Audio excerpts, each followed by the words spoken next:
Alhamdulillahilladzi la narju illa fadlah wa la nahsya illa adlah wa la na'tamida illa qawlah wa la naqtadi illa bisunnati rasulih wa sallallahu ala sayyidina Muhammad wa ala alihi tayyibin at-tahirin wa ashabihi al-muntajabin al-akramin. Fa ya ayyuhal hadirun usikum wa nafsi bi taqwallah faqad fazal muttaqun. Amma ba'd. Allahu akbar, Allahu akbar, Allahu akbar walillahil hamd. Hadirin dan hadirat, aidin dan aidat, pagi ini kita berkumpul kembali dalam suasana sukacita. Hari raya kembali datang menyapa kita. Segala puji bagi Dia yang telah menurunkan semua karunia. Sungguh, setiap kali ada nikmat, tersimpan juga kewajiban untuk berbuat. Sebuah keraguan datang mendekat, adakah syukur telah terpanjat? Bersama bahagia, hadir pula tanya. Bersama duka, bersama suka, melekat pula duka. Kita terombang-ambing antara harap dan cemas, khauf dan roja, antara penderitaan penantian dan pemenuhan cinta. Bersamaan dengan kita, jemaah haji melanjutkan manasiknya. Setelah wukuf di Arafah, jemaah haji bersegera keluar dari Arafah, melangkah tergesa-gesa melewati Wadi Muhassir, tempat Allah Subhanahu wa Ta'ala menghancurkan tentara Abraha. Segera mereka menuju Musdalifah. Setelah mengumpulkan batu untuk menghancurkan iblis, pagi-pagi sekali mereka menghambur Mina dan menuju iblis terbesar yang dilambangkan dengan jumroh Aqobah. Hancurkan setan terbesar dan biarkan goyah. Besok serang lagi dan lagi. 3 hari berturut-turut hingga hancur iblis-iblis. Para jemaah haji kemudian tawaf, potong rambut dan berkurban. Dalam pada itu kita di sini mengikuti ritme-ritme Zulhijjah dan sampai pada kurban. Kurban merupakan salah satu manasik Ibrahimiyah, mengorbankan kurban hanya untuk Allah Subhanahu wa Ta'ala. Apa yang kita kurbankan? Seekor kambing? Bukan itu kurban sebenarnya. Mari kita simak uraian Ali Syariati ini. Kini engkau akan berperan sebagai Ibrahim. Ia membawa anaknya Ismail untuk dikorbankan. Siapa dan atau apa yang menjadi Ismailmu? Jabatan, kehormatan, atau profesi muka? Uang, ladang, mobil, cinta, keluarga, pengetahuan, ataukah nama masyhur kita? Siapapun atau apapun, engkau harus membawanya untuk dikorbankan di sini. Yang harus kau korbankan adalah segala sesuatu yang melemahkan imanmu, yang menahanmu untuk melakukan perjalanan, yang membuatmu enggan untuk memikul tanggung jawab, yang menyebabkanmu bersikap egoistis, yang membuatmu tidak dapat mendengarkan pesan dan mengakui kebenaran dari Tuhan, yang membuatmu melarikan diri dari kebenaran, yang menyebabkanmu berkilah demi kesenangan, yang membuatmu buta dan tuli.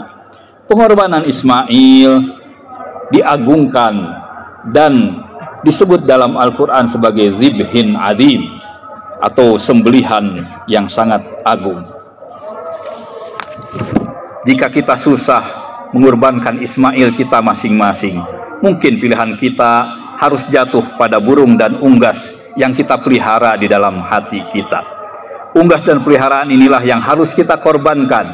Mengorbankan unggas dan burung ini pun pernah dilakukan oleh Nabiullah Ibrahim alaihissalam untuk memantapkan keimanannya. Kisahnya direkam oleh Allah Subhanahu wa Ta'ala dalam surat Al-Baqarah ayat 260.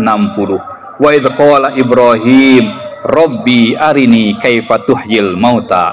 Nabi Ibrahim berkata kepada Allah, ya Allah, perlihatkanlah kepadaku bagaimana engkau menghidupkan orang yang menghidupkan sesuatu yang sudah mati. Permintaan Sang Khalil jelas, meminta Allah agar diperlihatkan proses menghidupkan orang yang sudah mati. Dan kemudian Allah mempertanyakan kepada Nabi Ibrahim, apa tujuannya? Awalam tu'min, tidakkah engkau sudah beriman kepadaku, kepada Allah Subhanahu wa Ta'ala? Ibrahim menjawab, bala, walakin liyatma'inna qalbi. Betul, Aku percaya, akan tetapi supaya aku mendapatkan ketenangan di dalam beriman kepada Allah, itminan, tumakninah dalam beriman kepada Allah Subhanahu wa Ta'ala. Nabi Ibrahim ingin menapaki ma'rifat yang lebih tinggi, dari ilmal yakin menuju ainul yakin, dari pengetahuan menuju persaksian. Dalam persaksian, dalam syuhud, dalam syahadah, seseorang bisa mencapai nafsul mutmainnah. Ini jiwa yang dipanggil oleh Allah Subhanahu wa Ta'ala, hati yang tenang.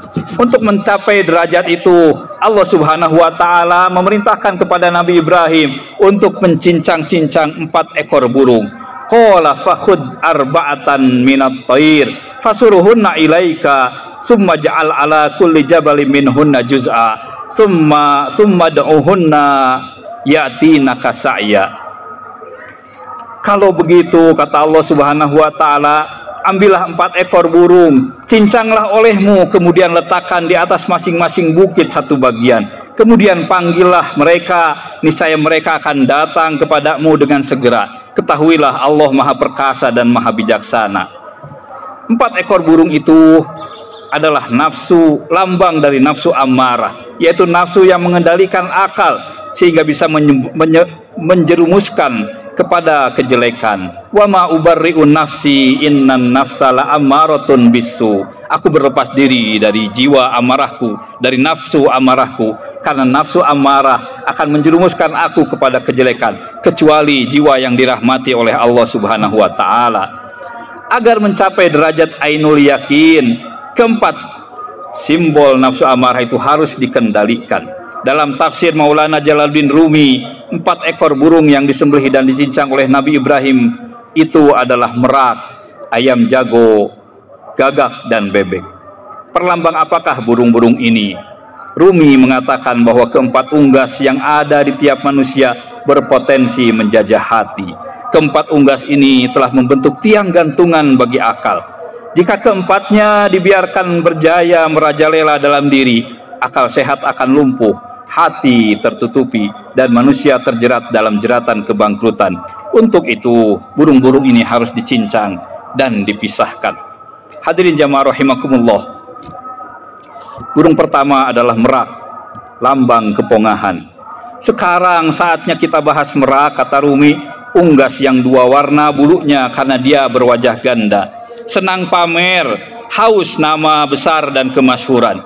Hasrat merak adalah untuk mendapat pengikut, baik atau benar mereka tak peduli akibat dan nasib pengikutnya. Ia menangkap sebarang pengikut seperti jebakan yang tak mengerti apa tujuan tindakannya. Asal tangkap saja, tak berpengetahuan soal manfaat atau madorot. Menangkap pengikutnya, ia tak habis-habisan memuji kawan-kawannya, lalu meninggalkan mereka. Seperti itu kebiasaannya sejak dulu, menjebak orang dengan cinta palsu.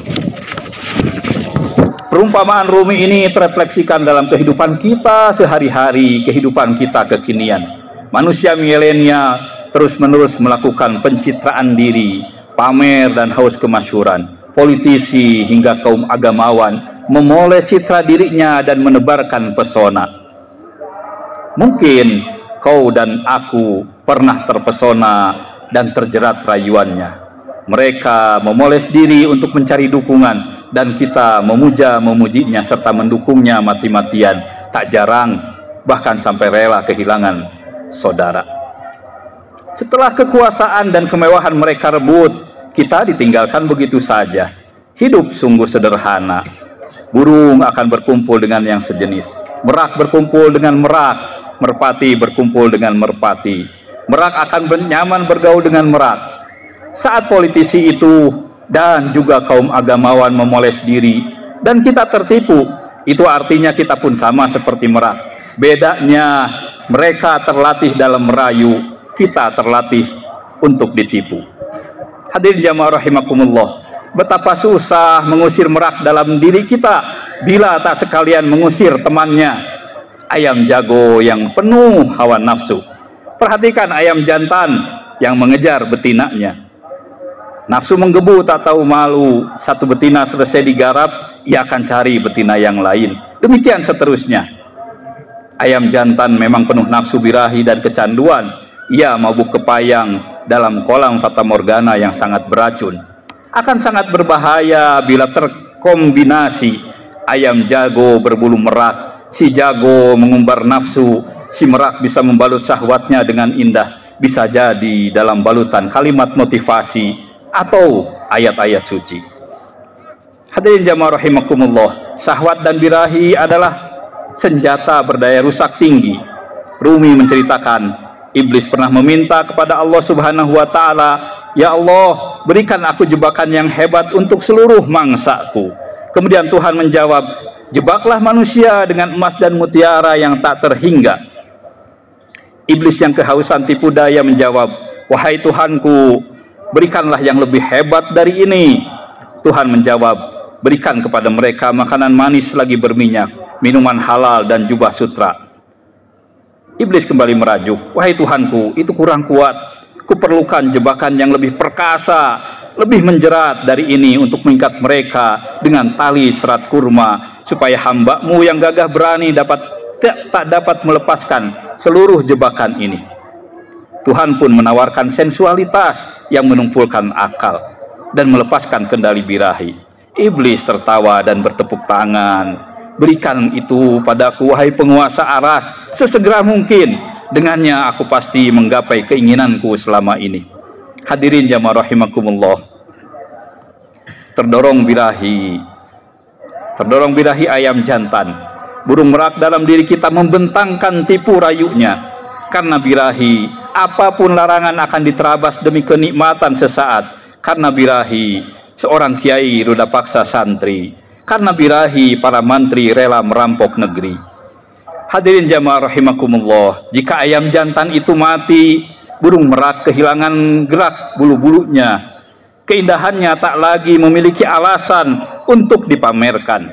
Maka kendalikanlah ayam jantanmu, jadikan ia penyeru yang gagah seperti seekor ayam jantan yang membangunkan para jemaah di subuh hari. Hadirin jamaah rahimakumullah, burung ketiga adalah bebek, lambang kerakusan dan pengeruk keuntungan. Kata Rumi, bebek itu kerakusan karena paruhnya selalu di tanah, mengeruk apa saja yang terbenam. Tenggorokannya tak pernah santai satu saat pun.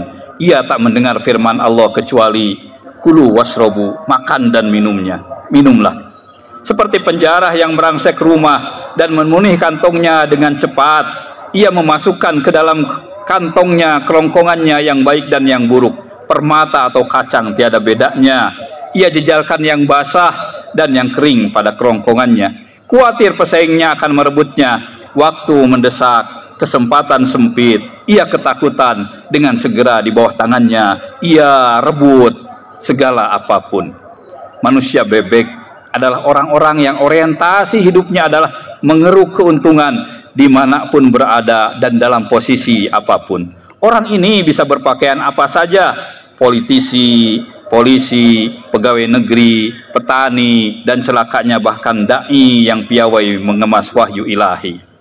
Tak ada yang lebih membahagiakan bagi manusia bebek ini selain menambah buli-buli keuntungan demi memenuhi dahaga kerakusan. Kerakusannya bahkan bisa menutupi semua seruan untuk menghargai nyawa orang lain. Hadirin rahimakumullah, Allahu Akbar, walillahil hamd. Gabungan bebek yang rakus, ayam jago yang penuh syahwat, bulu merak yang gila popularitas, akan melahirkan gagak yang takut kematian. Keempatnya menjebak kita menjadi makhluk yang bebal, menjadi makhluk yang bandel, tak pernah bisa berubah baik, apalagi jika burung gagak begitu dominan dalam diri kita. Suara berkuak burung gagak meneriakan permintaan panjang usia di dunia. Seperti iblis, gagak memohon yang maha suci kehidupan abadi sampai hari kebangkitan. Iblis berkata, "Berikan aku tempo sampai hari kebangkitan." Padahal sebetulnya pada saat itu bagusnya dia berkata, "Aku bertaubat pada Tuhanku." Karena ingin panjang usia, kematian dianggap menakutkan. Sakit menjadi aral untuk dikeluhkan, ketuaan menjadi industri, dan segala masa lalu dianggap menurunkan gairah. Lalu kita pun berburu untuk menipu diri, mempermudah diri, padahal tahu betul usia sudah di ujung senja. Bukan kembali memanusia, Justru kita semakin kanak-kanak saja, bahkan lebih rewel, lebih manja ketimbang balita. Kecemasan dan kepanikan kita selama wabah mungkin bukan karena virus, tapi karena proyeksi dari burung gagak dalam diri kita. Tak rela kita mati, disangkanya usia kita yang punya. Setiap kali ada yang mati, kita terkejut sebentar karena kehilangan sahabat dan kerabat. Lalu melupa diri bahwa kematian pun lebih wabah dari wabah. Yang sejak kematian menjalar dari satu yang bernyawa ke bernyawa yang lain, tanpa judul, tanpa sebab. Lihatlah, tak ada lockdown untuk wabah kematian. Rupanya kita sudah merasa normal pada kematian. Hidup tanpa kembali adalah bencana, kata Rumi. Hilang dari Tuhan adalah takdirnya kematian. Hidup dan mati keduanya manis di sisi ilahi. Tanpa Tuhan, air kehidupan adalah api. Hasrat tanpa mati membuat kita menumpuk-numpuk harta, memperkekal permusuhan, merusak alam, dan memperpongah diri.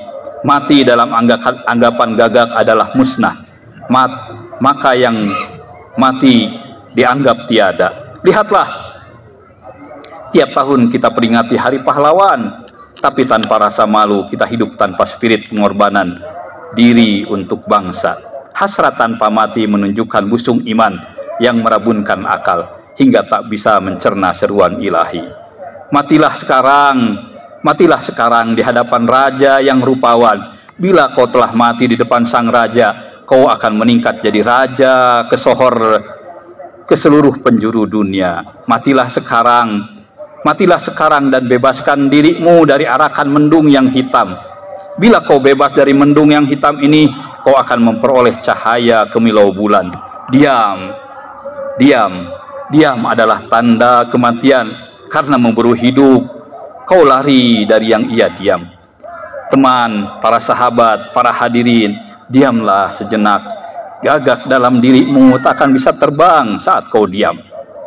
Diamlah, bukan wabah yang harus kau takuti, tapi kesiapan dirimu hidup sebagai manusia. Aku qouli hadza innahu huwal ghafurur rahim.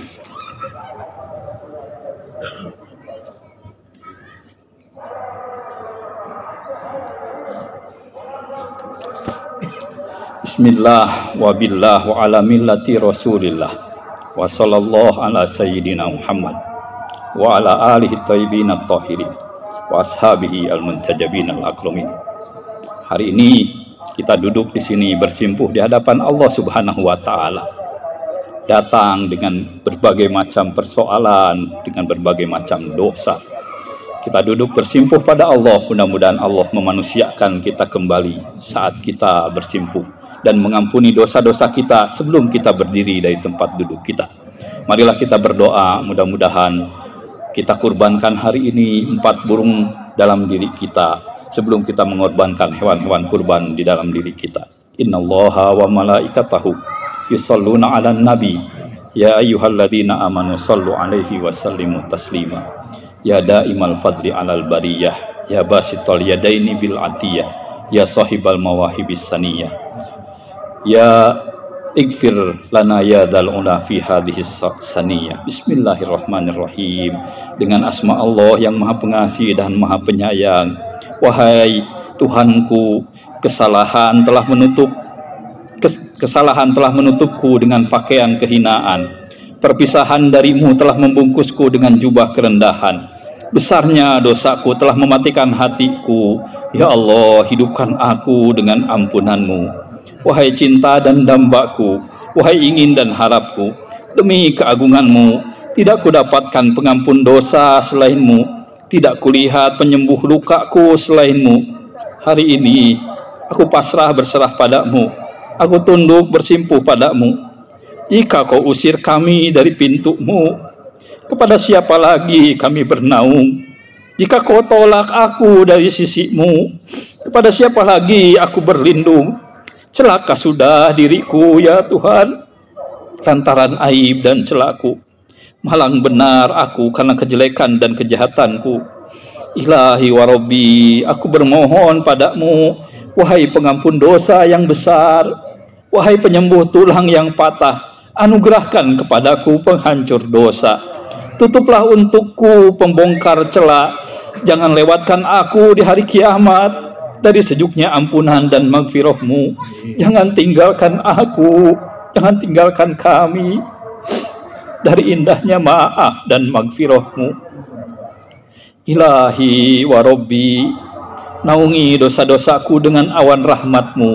Curahi celah-celahku dengan hujan kasih-Mu. Ilahi wa Rabbi, kepada siapa lagi hamba yang lari kecuali kepada maulanya? Adakah selain Dia yang melindunginya dari murkanya?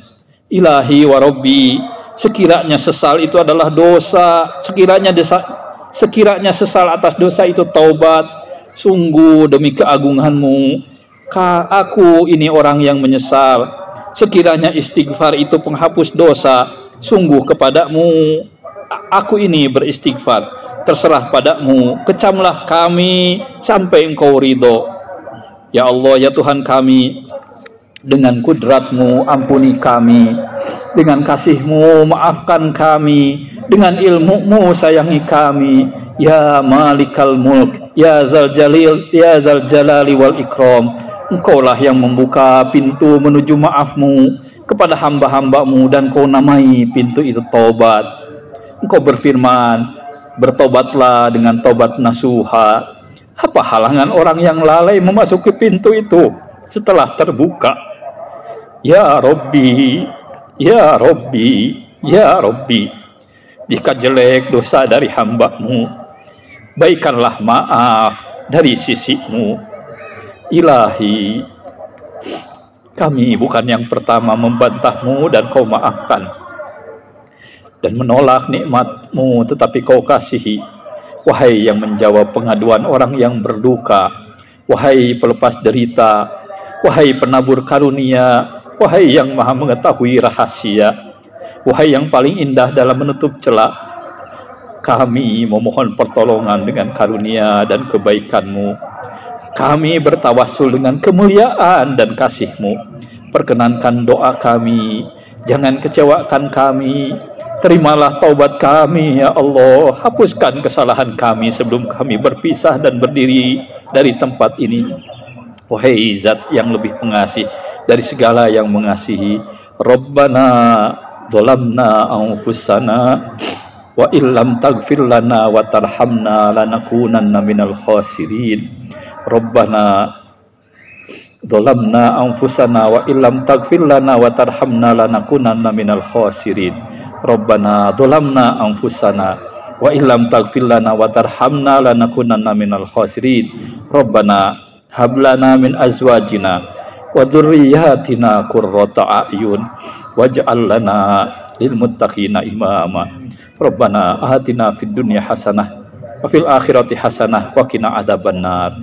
Subhana rabbika rabbil izzati amma yasifun wa salamun alal mursalin walhamdulillahi rabbil alamin. Wassalamualaikum warahmatullahi wabarakatuh.